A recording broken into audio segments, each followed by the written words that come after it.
What you're about to see might surprise you. Welcome to a channel where content is made to keep you interested from start to finish. Subscribe now and don't miss what's next. The morning I found out my daughter-in-law had removed me from the family group chat, I was sitting at my kitchen table in Murfreesboro, Tennessee, eating oatmeal I had made for one. Not because I wanted oatmeal, because the groceries I had ordered the week before, the ones I paid for and had delivered to their house 40 minutes away, included everything except the things I actually needed for myself. It had been that way for a while. I just had not been paying attention. I noticed the chat was gone because my granddaughter Sophie had sent a video of her school play rehearsal. I knew she had, because she called me afterward and said, "Grandma, did you see my curtsy? I practiced it for you." I had not seen it. I went looking for the thread and it was not there. Not buried, not muted, gone. My name removed as cleanly as a splinter pulled from skin. I called my son Daniel right away. He picked up after 4 rings, the way he always did when he saw my name, like he needed a moment to prepare himself. "Hey, Mom." "Daniel, I cannot find the family chat." A pause. Not a confused pause. A rehearsed one. "Oh, yeah." Courtney reorganized it. She made a new one. "It is just immediate family for now. You know how she gets about her phone. I know how she gets." In 22 years of marriage to my son, Courtney had perfected the art of making exclusion sound like housekeeping. "Sophie called me about her rehearsal video," I said carefully. "She wanted me to see it. I will forward it to you." He never did. I set the phone down and looked at my oatmeal. It had gone cold. I thought about how many school plays I had attended in those 22 years, how many birthday cakes I had baked, how many times I had driven 40 minutes in the rain because Courtney had a migraine and the boys needed pickup from practice. I thought about the number sitting quietly in the back of my mind, the one I had been adding to for years without ever writing it down. That night, for the first time, I wrote it down. I had kept records, not out of suspicion, out of habit. I was a bookkeeper for 31 years before I retired. Numbers were how I understood the world. I pulled out the accordion folder I kept in the hall closet behind the extra blankets, the one labeled simply household, and I carried it to the kitchen table. I worked for 3 hours. The mortgage assistance I had started when Daniel's firm had a slow quarter and never stopped. The car note for Courtney's Tahoe. The boys' travel baseball fees, their equipment, their cleats every season because feet keep growing. The grocery deliveries, mine included in theirs, until they stopped including mine. The pest control contract, the streaming subscriptions I did not watch, the summer camp deposits, the birthday party venue I had booked and paid for 2 years in a row, the airline tickets for a family vacation to Florida that I was not invited on because, as Courtney had explained, they needed it to be just the 4 of them and their energy. When I finished counting, I sat back in my chair and pressed my hands flat on the table. 94 transfers, 94 separate ways I had kept their life running while mine quietly rusted at the edges. I looked around my kitchen. The linoleum near the sink had been peeling since 2019. The ceiling fan in the living room made a clicking sound on every 3rd rotation. My reading glasses were held together at one hinge with a piece of electrical tape because I had not gotten around to replacing them. I had not gotten around to a lot of things. There was always something more pressing. There was always Daniel's family. I looked at the total monthly figure, and my breath left me slowly, like air from a tire with a small leak. It was more than my entire pension check. My 31 years of bookkeeping, my careful saving, my Social Security, all of it going out before I could see it settle. I sat there in the quiet of my kitchen in Murfreesboro for a long time. The clicking fan kept its rhythm. The linoleum kept its curl. And something inside me that had been bending for years finally went straight. I did not sleep much that night. I lay in the dark and listened to the house and thought about the version of myself that had agreed to all of this. She was not a foolish woman. She loved her son. She had raised him alone after his father passed when Daniel was 14, and she had promised herself that he would never feel the absence as a wound. She had made sure of that. Perhaps too sure. Perhaps she had been so focused on making sure he never lacked that she had never taught him to notice when someone else did. By 5 in the morning I was dressed. I put on the navy blazer I wore to my last bookkeeping job, the one that made me feel precise and clear-headed. I made coffee. I did not eat. My stomach was not asking for anything. At 9 o'clock I drove to First Horizon Bank on Medical Center Parkway, where I had kept my accounts for over 25 years. My banker, a steady woman named Carol Hutchins, who had processed my retirement paperwork and never once made me feel old for asking questions, waved me in from the lobby before I reached the desk. "Margaret," she said, "you look like you have made a decision. 94 of them," I told her. I placed the accordion folder on her desk. She opened it without theatrics, the way a professional handles something serious. Her eyes moved down the pages slowly. "I need every automatic transfer to Daniel and Courtney's accounts stopped. All of them. Today." She looked up. "All 94? Every single one." She turned to her computer. Her fingers moved steadily. Then she paused, and her expression shifted in a way that made my chest tighten. "Margaret, I need to show you something before we go further." She turned the monitor toward me. There was a flagged access request on my investment account. Someone had attempted to add a joint account holder using a power of attorney form. The signature on the form did not match mine. The name on the application was Courtney Reeves. The room did not spin. My vision did not blur. I had been a bookkeeper for 31 years. I had seen embezzlement. I had seen quiet theft dressed in paperwork. What I felt was not surprise. It was the terrible clarity of a thing you have suspected without letting yourself know. "When was this submitted?" I asked, and was proud of how level my voice stayed. 11 days ago. It was flagged automatically because the notarization stamp did not match our approved registry. We froze the attempt and sent a standard inquiry letter to your address. "Did you receive it?" I thought about my mail. I thought about how Daniel had offered 6 months ago to forward my mail through their address, since I traveled sometimes to my sister's in Knoxville. I had thought it was thoughtful at the time. "No," I said. "I did not receive it." Carol held my gaze with quiet steadiness. "I think you need to take some additional steps." We spent the next 2 hours closing every door. New account numbers, new passwords, fraud alerts, updated beneficiaries. Courtney's name removed from the emergency contact field I had added years ago, out of practical kindness. I revoked every standing authorization that had Daniel's name on it. I changed the contact address back to my own. When I signed the last form, my hand was as steady as it had been on my first day of work in 1987. Carol walked me out. At the door, she put a hand briefly on my arm. "You are doing the right thing," she said. I drove home with the windows down even though it was only 58 degrees. The cold felt honest. The first message came at 2:14 that afternoon. I know the time because I was in the backyard pulling the last of the dead marigolds from the border bed when my phone buzzed in my apron pocket. It was Courtney. "Margaret, the mortgage auto-pay didn't go through. Can you check your account?" Not hello, not how are you. A directive, same as always, delivered with the casual certainty of a woman who had never once considered the possibility that the thing she was checking on might be gone by design rather than accident.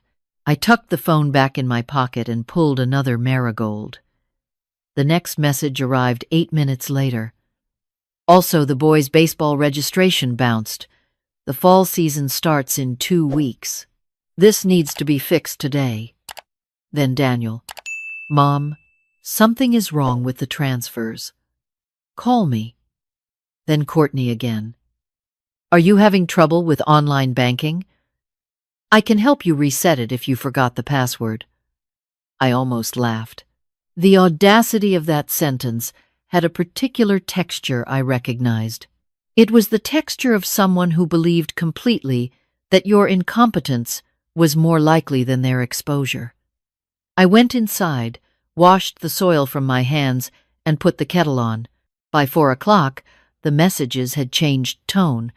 Daniel's had moved from concern to confusion, to something with an edge to it. Mom, this is serious. We have bills due.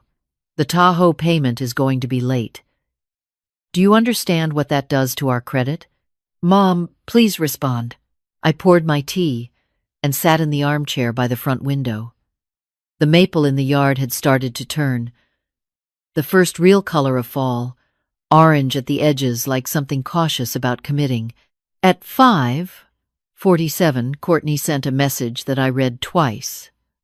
Margaret, I am not sure what you think you are doing, but you need to understand that this family depends on consistency. If you are trying to make a point, you are only hurting the boys. Think about that before you continue whatever this is. The boys. She had brought the boys in at 5:47 on the first day. I set the phone face down on the side table and opened the novel I had been trying to finish for 6 weeks. I read 4 pages and actually absorbed them, which was more than I had managed in a month. That night, I slept without waking once. Daniel came to my house the next morning without calling first. I heard his truck in the driveway at 8:20, and I finished my coffee before I went to the door. I did not want to face this conversation with an empty stomach, and I did not want him to see me hurry. He was standing on the porch in a fleece pullover and jeans, looking less like a man who billed $400 an hour and more like the 14-year-old boy who used to stand in my kitchen after school, not knowing how to say he missed his father. I opened the door. Come in. He came in. I gestured toward the kitchen table and he sat down, both hands wrapped around nothing, his jaw working quietly. Mom, he started. The mortgage is going to be late. I know. We have a payment due on. Daniel. I kept my voice even. I know what you have due. I have been paying it for 4 years. He stopped. I sat down across from him and folded my hands on the table the way I used to when we went over his homework. 94 transfers, I said. That is how many automatic payments I have been running for your household. Your mortgage, Courtney's car, the boys' activities, the groceries, the subscriptions, the services. 94.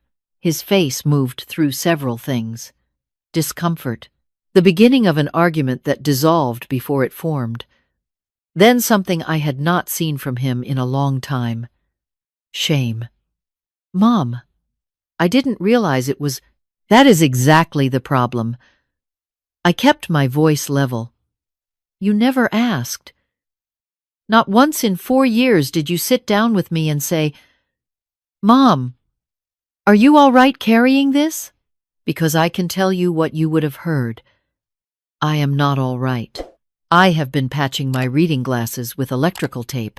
My kitchen floor has been peeling since before the pandemic. I postponed my own dental work twice because there was a baseball tournament fee due. He was quiet. He was looking at his hands. You make a good living, Daniel. You and Courtney both do. You take vacations, you host dinners, you join the country club. And somewhere in there you forgot that those things were only possible because someone quiet was covering the ground underneath you. He finally looked up. His eyes were red at the rims. Why didn't you say something? It was the question I had been waiting for, and it still arrived like a small, blunt blow because the answer was so simple and so sad. Because you never asked, and because I loved you too much to make you uncomfortable. He did not speak for a while. The house held the silence without awkwardness. It was my house.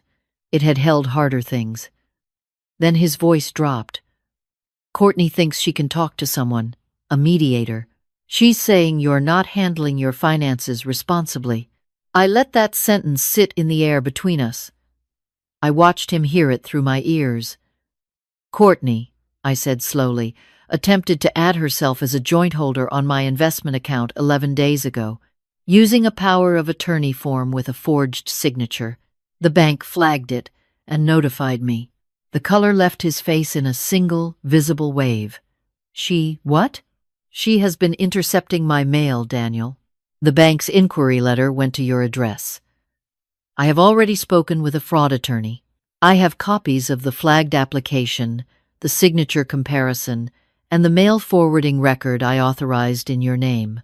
He pushed back from the table and stood up, not in anger, in the way people stand when the room feels suddenly too small for what they have just been told. Mom. His voice was barely above a whisper. I did not know about that. I believe you, I said. And I did.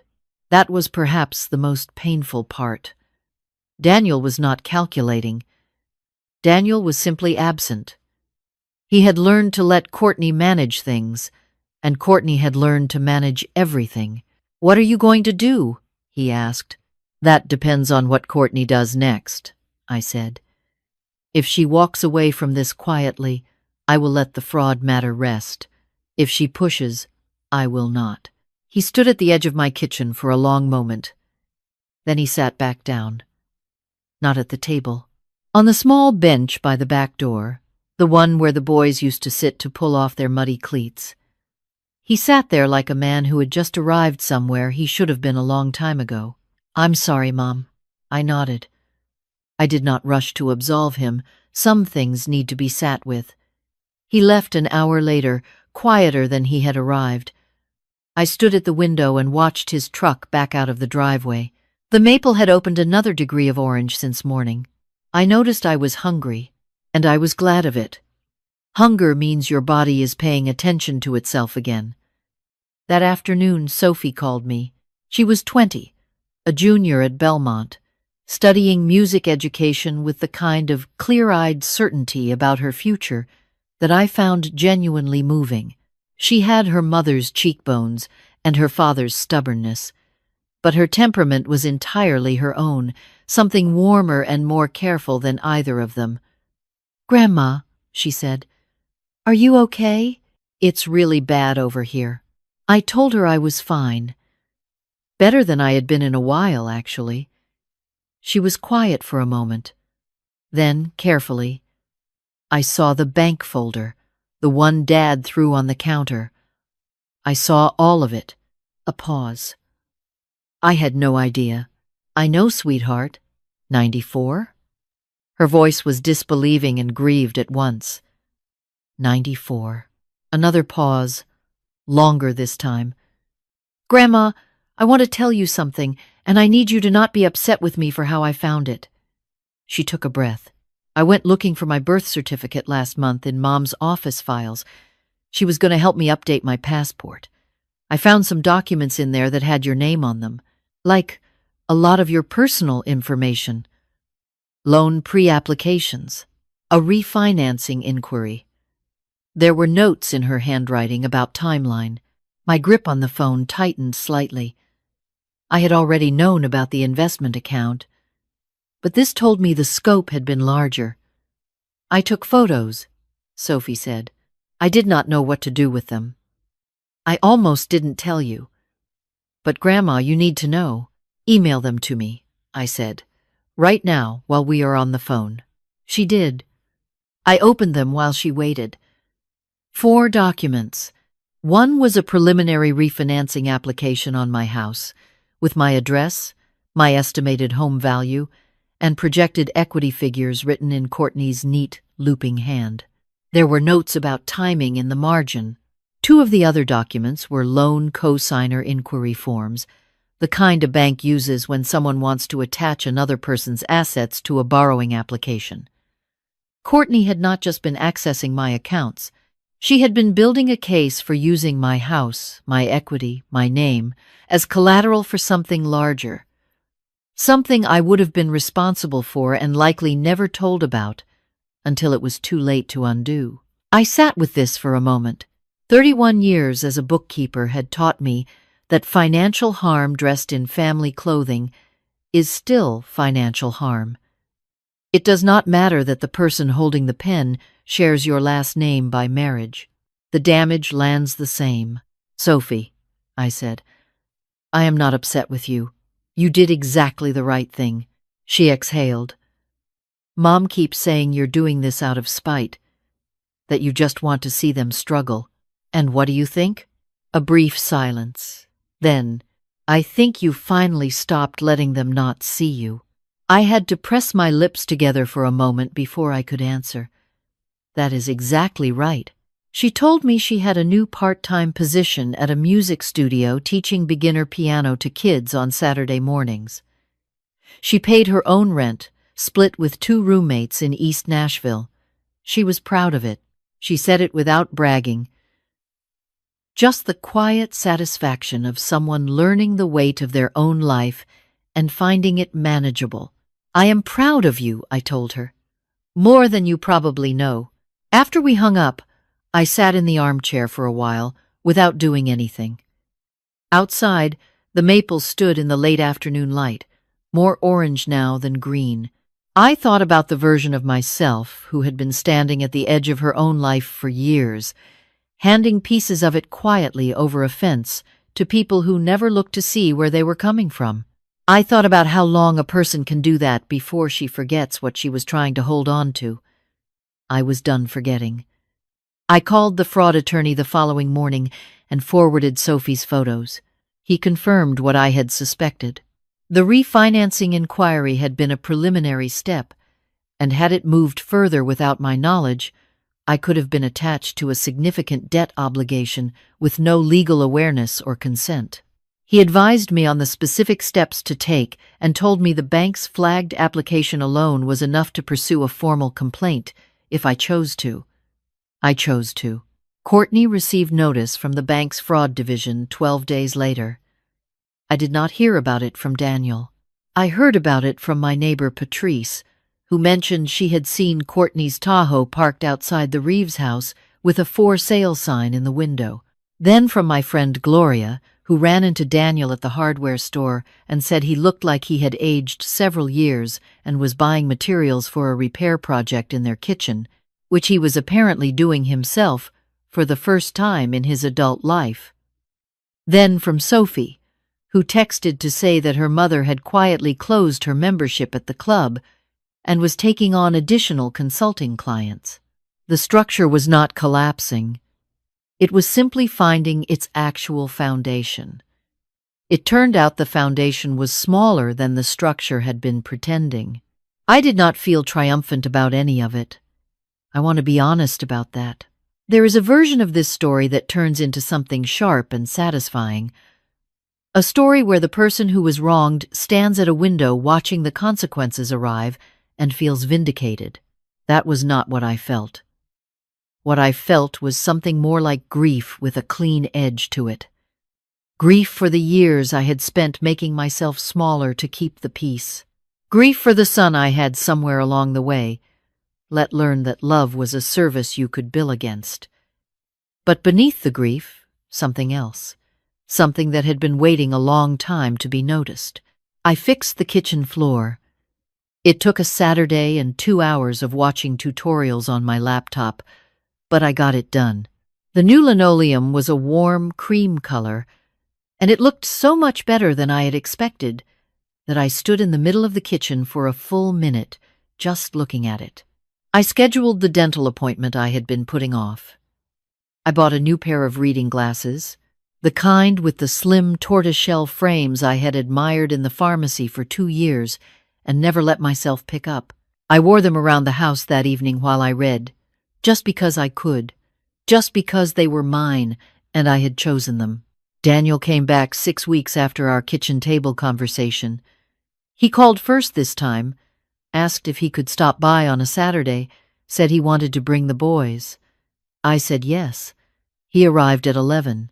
Caleb and Marcus tumbled out of the back seat in the way boys that age do, all elbows and noise, and Marcus immediately spotted the new bird feeder I had put up by the back fence and ran to investigate it. Caleb asked if I had made anything, and I said there was cornbread cooling on the counter, and he looked genuinely relieved, which made me laugh for the first time in longer than I could remember. Daniel stood in the driveway for a moment after the boys went in. He was wearing a plain gray jacket, no firm logo, no brand name. He looked tired in a way that was not unbecoming.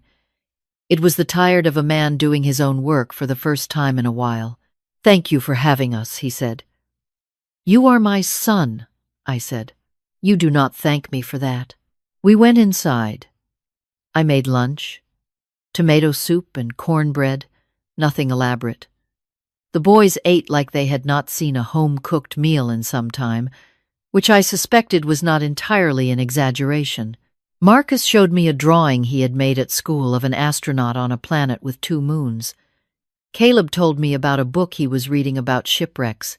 It was the kind of ordinary afternoon I had been longing for, without knowing how to say so. After lunch, while the boys were in the backyard with a football, Daniel sat across from me at the kitchen table, the same place he had sat 6 weeks before. But the air between us was different now. "Courtney and I are in counseling," he said. "She is also working with an attorney. Separately." He chose his words carefully. "Things are difficult, but I think they need to be." I nodded. "She is not here today," he added. "That was her choice. I think she is not ready. I think she is still angry." He paused. "I am not here to ask you to forgive her. I don't think I'm in a position to ask that."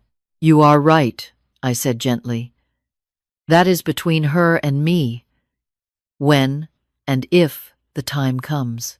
He looked at his hands.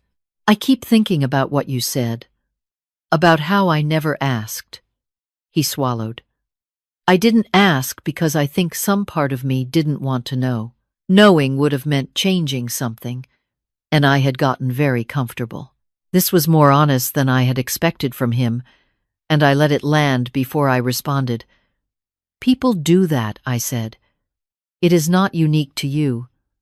The problem is that someone always pays for that comfort, and it was me." He nodded. He did not defend himself, which was itself a kind of growth. "I am paying the mortgage now," he said. "Both cars.